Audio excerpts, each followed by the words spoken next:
Pemirsa, pasukan pengibar bendera pusaka atau Paskibraka giat berlatih untuk tampil sempurna pada acara kemerdekaan Republik Indonesia di Istana Merdeka esok hari.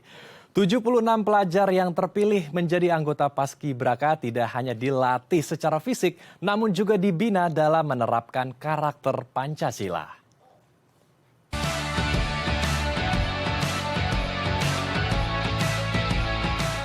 76 para pelajar SMA terbaik dari 38 provinsi di Indonesia terpilih menjadi pasukan pengibar bendera pusaka nasional 2023. Mereka terpilih setelah melewati seleksi ketat yang dilaksanakan di masing-masing daerah, mulai dari daerah Jawa, Kalimantan, Sumatera, hingga Papua. Formasi pengibaran terbagi menjadi 3 kelompok, yaitu 17 pasukan pengiring, 8 pasukan pembawa bendera inti, dan 45 pasukan pengawal. Puluhan calon pengibar bendera pusaka menjalani pemusatan pendidikan dan pelatihan di Taman Wilada 3 Cibubur, Jakarta Timur, sebelum bertugas mengibarkan bendera merah putih pada upacara HUT Kemerdekaan ke-78 Republik Indonesia di Istana Merdeka. Pemusatan pendidikan tingkat pusat ini diselenggarakan oleh Badan Pembinaan Ideologi Pancasila atau BPIP, sehingga dalam proses pelatihannya, mereka tidak hanya dilatih secara fisik, namun juga dibina dalam menerapkan karakter Pancasila kepada para pasukan pengibar bendera pusaka. Ya, untuk membahasnya lebih lanjut kita telah terhubung langsung dengan Ibu Rima Agristina selaku Deputi Bidang Pengendalian dan Evaluasi BPIP. Lalu ada pula Al-Fatir Ryan Pratama, anggota Paskibraka Nasional 2023. Kita langsung sapa satu persatu narasumber kita. Saya ke Ibu Rima terlebih dulu. Selamat siang Bu Rima, Assalamualaikum, apa kabar? Selamat siang, Waalaikumsalam warahmatullahi wabarakatuh. Alhamdulillah, sehat walafiat semuanya. Alhamdulillah. Saya juga akan menyapa anggota Paskibraka kita, Mas Fatir di sana. Apa kabar Mas Fatir? Assalamualaikum Mas. Waalaikumsalam, alhamdulillah sehat di sini. Baik, semua dalam keadaan sehat ya. Saya ke Ibu Rima terlebih dulu. Bu, esok hari akan dilaksanakan pengibaran bendera ya, Sang Saka Merah Putih akan dikibarkan oleh teman-teman Paskibraka. Sejauh ini bagaimana persiapan kita mulai dari gladi kotor hingga gladi bersih? Ya, kemarin semuanya alhamdulillah berjalan dengan lancar, baik gladi kotor maupun gladi bersih, dan adik-adik yang sudah dikukuhkan menjadi Paskibraka kemarin di hadapan Bapak Jokowi semuanya semakin semangat karena pada saat gladi bersih juga dihadiri langsung oleh Bapak Presiden Republik Indonesia. Dan persiapannya kami hari ini sudah mempersiapkan seluruh pakaian serta atribut dan juga sudah mengatur supaya adik-adik bisa tepat waktu tiba bersiap di Istana Merdeka Jakarta. Demikian. Baik, jadi persiapan sudah di atas 90% ya, bisa dikatakan 99% ya, malah. Tinggal besok performnya di Istana Merdeka ya. Saya ke Fatir, adik kita nih, yang menjadi anggota Paskibraka luar biasa. Fatir, ini kan satu kali seumur hidup ya, kamu bisa menjadi pasukan pengibar bendera pusaka di Istana Merdeka. Di hadapan langsung dengan RI1 Presiden Joko Widodo, ini luar biasa sekali.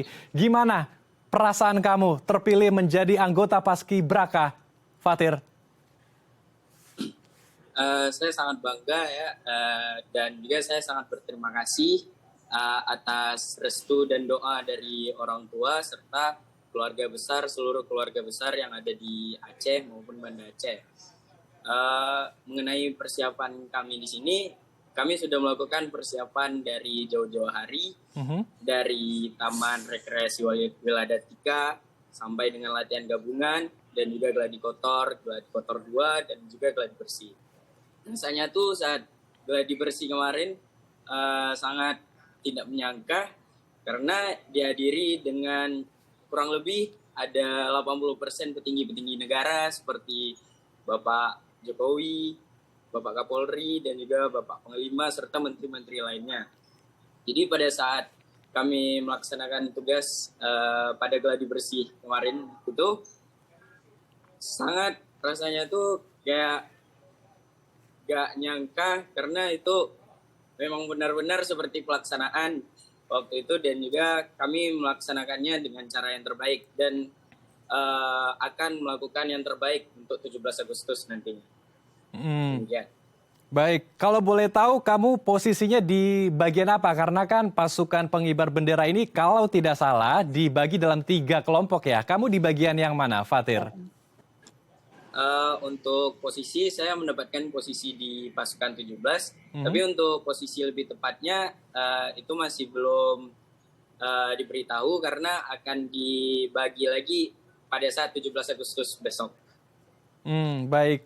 Kalau begitu saya ke Ibu Rima ya. Ibu Rima, posisinya apakah memang seperti itu diberitahunya mendekati hari H atau memang sebetulnya sudah ada susunan sebelumnya yang sudah ditetapkan atau seperti apa Bu? Agar teman-teman kita, adik-adik kita anggota Paskibraka bisa lebih maksimal saat menjalankan tugasnya esok hari. Ya, terima kasih. Jadi adik-adik memang dilatih dari awal sejak di pemusatan pendidikan pelatihan dengan berbagai formasi. Semua berkesempatan untuk bertugas sebagai pembentang, pengibar, maupun sebagai pembawa baki dan juga sebagai serpihan di berbagai posisi. Nah, pada saat 17 Agustus nanti pagi-pagi baru diumumkan mana yang akan bertugas pagi dan yang akan bertugas sore, dan di situ masih ada perubahan-perubahan siapa yang bertugas di formasi 17 dan di formasi 8. Jadi tujuannya adalah memang adik-adik semuanya bersiap dan memiliki kompetensi yang sama untuk melaksanakan tugas pada posisi apapun.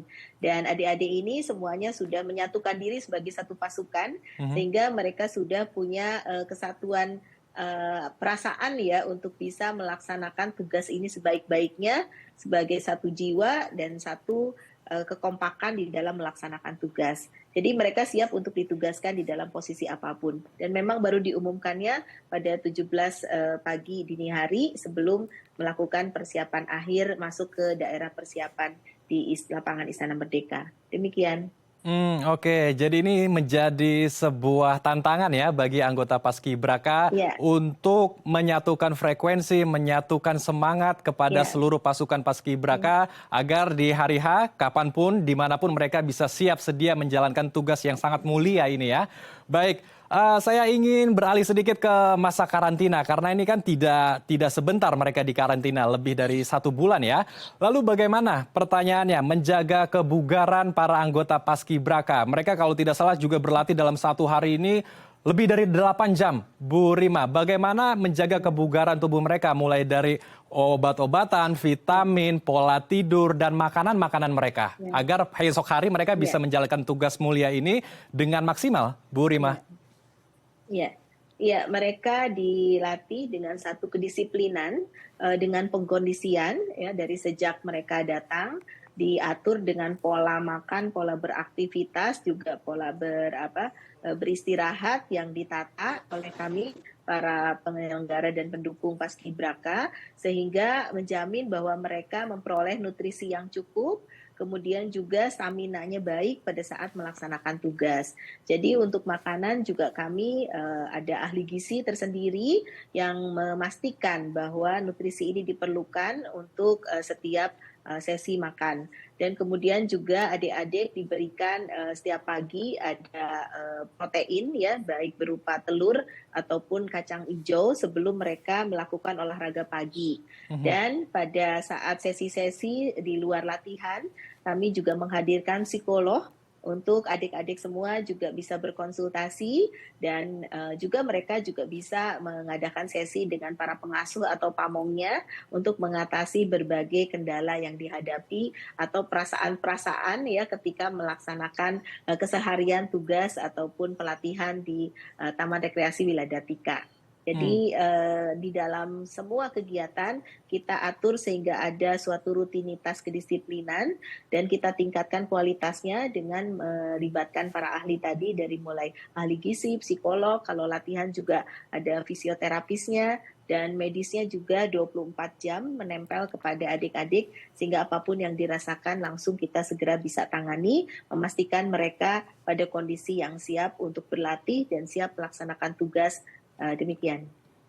Baik, jadi luar biasa sekali ya dukungan untuk kesehatan mental karena tadi ada psikolog, psikiater juga Ya, dan ada juga ya, berbagai macam strategi dan obat-obatan, vitamin ya, semuanya ya, diberikan kepada anggota ya, paskibraka ya, kita, adik-adik kita agar mereka ya, bisa menjalankan tugas mulia dengan maksimal ya. ya, Baik, kalau begitu ya. saya kembali ke anggota paskibraka kita yang ganteng ini, Mas Fatir.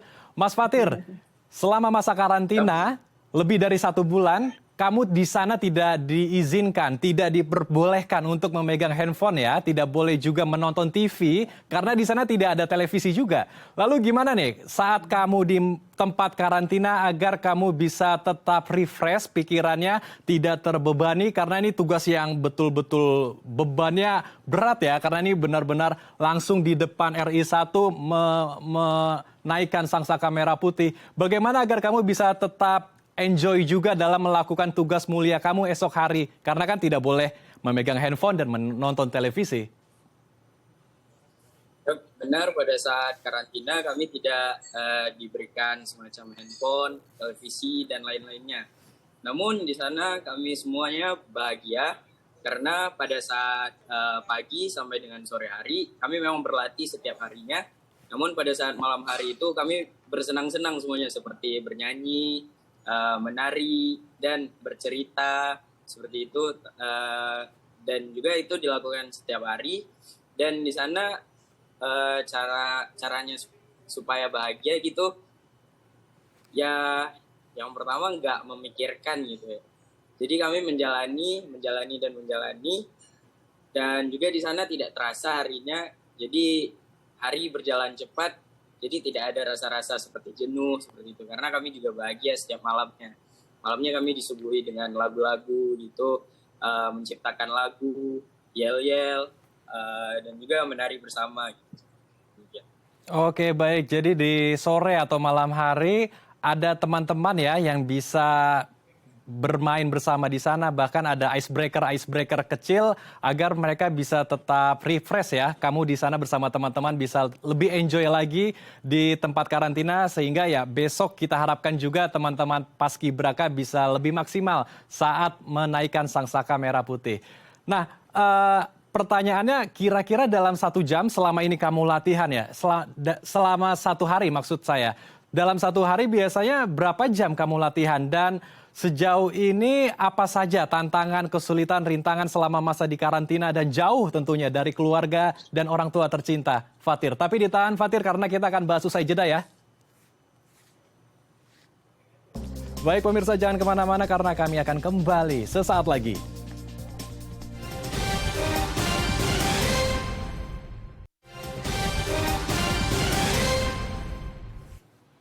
Terima kasih pemirsa Anda masih bersama kami di Halo Indonesia. Kita akan melanjutkan diskusi hangat kita bersama dengan Ibu Rima dan Mas Fatir, anggota Paskibraka 2023. Saya ke Mas Fatir kembali. Mas Fatir, melanjutkan pertanyaan saya di segmen selanjutnya. Selama masa karantina dan kamu tidak boleh memegang handphone, tidak boleh memegang gadget kamu, dan tidak boleh menonton TV juga karena di sana tidak ada TV. Apa sebetulnya hambatan, tantangan, rintangan, apalagi kamu juga jauh dari orang tua ya. Apa saja sebetulnya kesulitan atau rintangan kamu selama masa karantina dan masa-masa pelatihan di sana? Baik, kalau untuk hambatan dan juga rintangan, mungkin hambatan-hambatannya itu dimulai dari hari-hari pertama, minggu-minggu pertama, karena masih masa penyesuaian gitu kan. Jadi masih ada rasa-rasa ingat ke rumah, seperti rindu pada orang tua gitu. Namun pada saat masuk minggu kedua, itu sudah mulai berbaur dengan teman-teman. Jadi sudah sadar kalau yang kangen orang tua tuh bukan cuma saya gitu. Jadi semuanya punya hambatan yang sama. Jadi kami jalaninnya dengan gembira, jadi sehingga tidak ada rasa hambatan seperti rintangan seperti itu. Untuk dalam sehari itu kami melaksanakan, kalau dalam sehari itu kami bangun dari jam 4, mulai kegiatan dari jam 4, sholat subuh bagi yang muslim. Setelah sholat subuh kami melaksanakan olahraga pagi. Setelah itu makan pagi dan apel pagi. Nah, apel pagi ini untuk memulai kegiatan latihan kami sampai dengan siang hari nantinya. Pada saat siang hari kami isoma, makan siang sampai dengan 1:30. Istirahatnya sampai dengan 1:30. Dalam rangkaian istirahat itu kami juga diberikan waktu tidur, walaupun cuma 5 menit, tapi 5 menit itu sangat berharga bagi kami semua. Setelah itu kami mulai latihan kembali sampai dengan sebelum asar. Sebelum asar kami diberikan semacam snack dan istirahat sebentar sampai dengan sholat asar. Bagi yang muslim sholat asar. Setelah sholat asar kami melanjutkan latihan kembali sampai dengan pukul 5. Setelah pukul 5 kami melaksanakan apel sore untuk menutup kegiatan, dan setelah apel sore kami bersih-bersih semuanya. Bagi yang muslim sholat maghrib. Setelah sholat maghrib kami mulai lagi pemantapan seperti materi malam, dan juga ada bermainnya juga. Baik, jadi luar biasa padat sekali ya jadwal kamu di sana. Tetapi kembali lagi karena ada teman-teman di sana yang bisa menjadi sarana bertukar pikiran, menjadi sebuah keluarga baru juga ya. Sehingga kamu bisa menjalaninya dengan ceria dan enjoy di sana. Saya ke Ibu Rima. Ibu Rima, bagaimana cara menjaga semangat adik-adik kita yang menjadi anggota Paskibraka agar bisa sustain, agar bisa stabil semangat mereka sampai esok hari mengibarkan sangsaka merah putih? Apakah ada pembekalan tertentu yang diberikan kepada adik-adik kita, Ibu Rima? Ya. Ya, betul. Jadi kalau kemarin di awal ketika saat pelatihan mereka melakukan pembelajaran aktif dengan pembinaan ideologi Pancasila dari BPIP dan pemantapan nilai kebangsaan kerjasama BPIP dengan Lemhanas RI. Kemudian pada sesi pelatihan kami dengan pamong-pamong yang lebih terlibat untuk meningkatkan semangat adik-adik ya.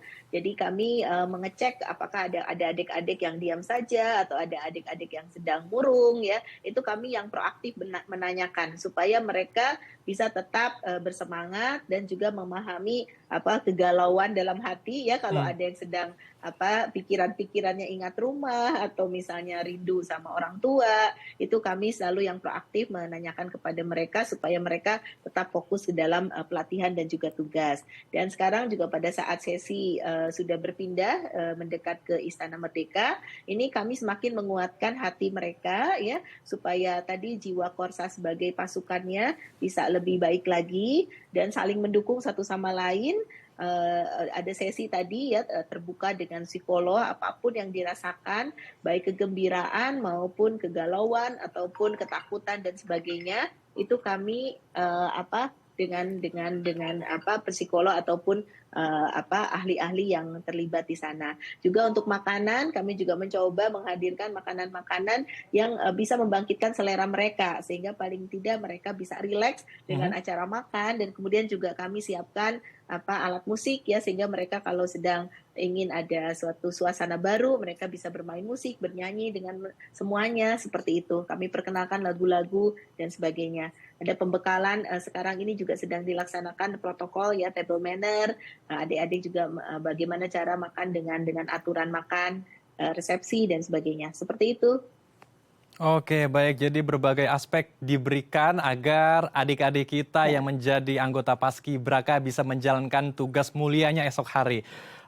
Tetapi begini, Bu Rima, adik-adik kita ini kan tergolong usianya masih muda ya. Lalu bagaimana menanamkan nilai-nilai atau semangat nasionalisme, kemudian menanamkan jiwa Pancasila kepada mereka agar mereka juga bisa lebih memaknai tanah air kita tercinta, karena saya dengar mereka ini tidak hanya mengemban tugas mulia menaikkan sangsaka merah putih, namun mereka juga menjadi duta Pancasila. Ini bagaimana Bu Rima? Ya, jadi pada saat pembelajaran aktif itu bukan pembelajaran aktif yang monoton berupa ceramah, tidak ya, tetapi mereka diberikan suatu pembekalan, kemudian setelah itu mereka mengaplikasikannya melalui permainan-permainan, melalui game-game yang menantang ya, mereka dibuat berkelompok, tapi mereka yang diharuskan adalah memahami apa makna dari permainan tersebut. Di situ ada pelajaran-pelajaran penting bagaimana menjaga Indonesia, betapa pentingnya menjaga konsensus terhadap 4 konsensus dasar berbangsa, Pancasila, UDNRI, kemudian Bhinneka Tunggal Ika dan NKRI, dan itu dilakukan melalui permainan. Jadi ada semacam permainan yang mereka sebutnya outbound ya, dan itu adalah upaya kita untuk menanamkan pemahaman mengenai materi pembinaan ideologi Pancasila dan juga pemantapan nilai kebangsaan dengan cara yang sesuai dengan usia mereka. Jadi mereka malah tertantang ya itu melaksanakan kegiatan-kegiatan ini, karena dengan melakukannya mereka kemudian menjadi lebih memahami dari setiap materi pembekalan yang diberikan, seperti itu. Baik, jadi mengadakan games sebagai sarana atau tools agar adik-adik kita bisa lebih memahami dan enjoy menerima input-input tentang kebangsaan dan nasionalisme. Baik, kita harapkan adik-adik kita yang menjadi anggota Paskibraka bisa membumikan nilai Pancasila dan esok hari bisa dengan maksimal, bisa dengan sukses menaikkan sangsaka merah putih. Terima kasih Ibu Rima dan Fatir telah berbagi waktu dan informasi bersama kami di Halo Indonesia. Assalamualaikum teman-teman. Waalaikumsalam warahmatullahi wabarakatuh. Terima kasih banyak. Pemirsa, Daai TV memberikan peralatan belajar untuk rumah belajar merah putih di Cilincing, Jakarta Utara. Informasinya usai jeda, tetap di Halo Indonesia.